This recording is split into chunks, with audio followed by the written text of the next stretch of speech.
Sam, you are very good at helping people with their assignment. You were last year. I think you should describe the various steps of the assignment. Okay, but before we go into the assignment, maybe most of you are wondering, how will we actually be graded on this course? What will actually affect our grades? Maybe some of you are very ambitious to get an A or a B.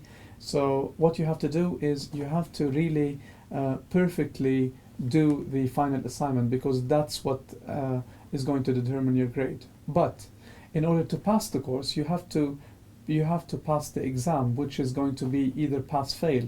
So even if you got the total grade or the full mark on the exam, this won't affect your grade. So if you got a C on your report and you passed the exam with a total grade, you will get a C. So just to make sure that you all are aware of this, because we actually would like to stress more on the daily activities, the daily behavior, the daily practice that you have been going throughout the course, and not just memorizing and choosing the right answer from the exam. Exactly. One can see this written exam, which consists of questions that you answer.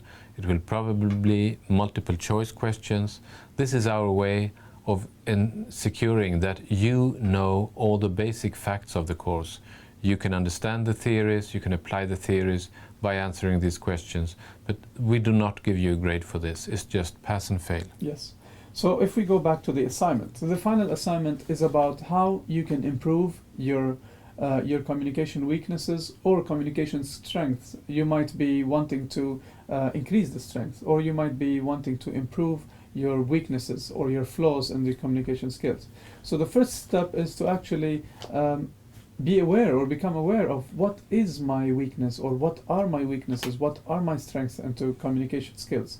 And you will be doing that by talking to other people and taking feedback from them. Then you will come in maybe the middle of the course realizing or becoming aware of your flaws. You might be already knowing your flaws, that let's say I don't know how to start a conversation with a person, or I don't know how to keep the conversation interesting, or when I present myself I'm always nervous. I don't know how to actually put my idea across. So once you're aware with this problem or this flaw or this weakness or strength, of course, then is the time to look at the theories and the concepts that Harald has been talking about in the course, or mentioned in the book, or you have to do much more research when it comes to online databases, or look at other books. So you have now the academic knowledge, or you have the information in your head of the theories that comprise or consist of communication theories.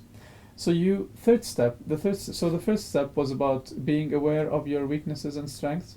Step number 2 is searching for communication theories in general. And then the third step is to actually try to connect the communication theories to your weaknesses or strengths, so that you know that by applying this certain theory, you will be able to leverage or to increase your or improve your communication weakness.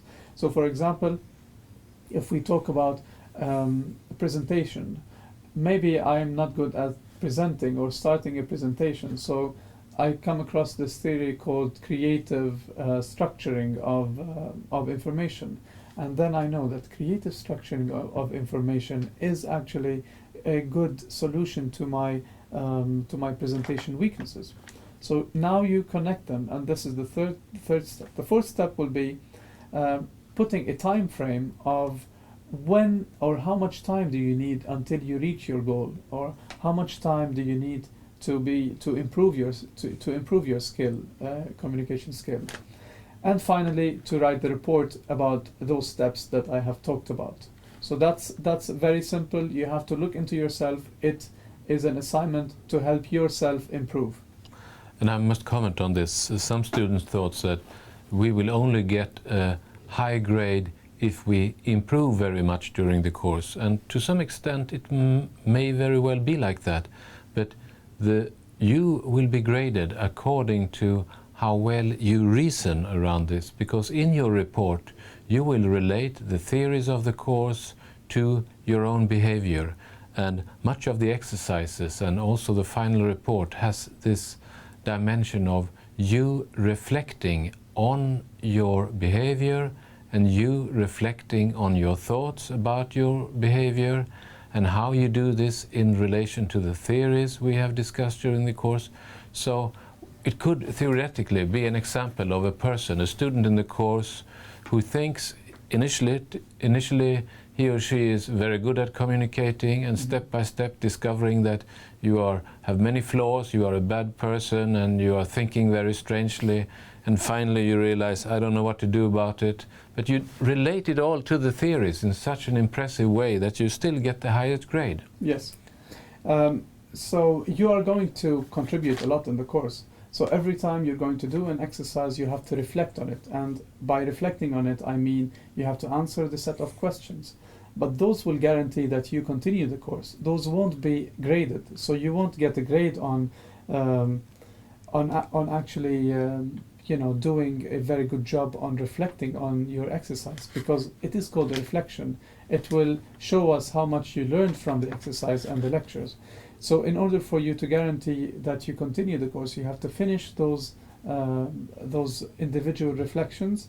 But those reflections should be of good quality, of course, because we will be looking at those reflections. And well, some of you might be thinking, well, okay, so if it's not graded, we might just write anything about on the questions.